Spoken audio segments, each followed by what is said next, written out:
Lollipop, pepper chicken,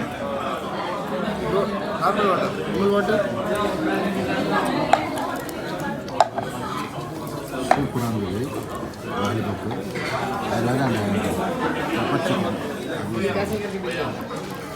lollipop நல்லா கிறிஸ்பியாக நல்லா சூப்பராக இருக்குது. இந்த சாஸுக்கு வேறு டேஸ்ட்டு சூப்பராக இருக்குது.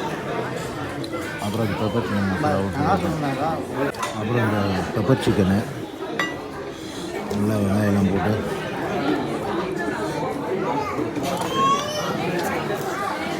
இதுவும் அந்த சிக்கன் லாலிபப்பும் வேறு லெவல் நல்லா கிறிஸ்பியாக இருந்தது. நெக்ஸ்ட் இது பெப்பர் சிக்கன் சொன்னேன், அதுவும் வேறு லெவல் டேஸ்ட்டு.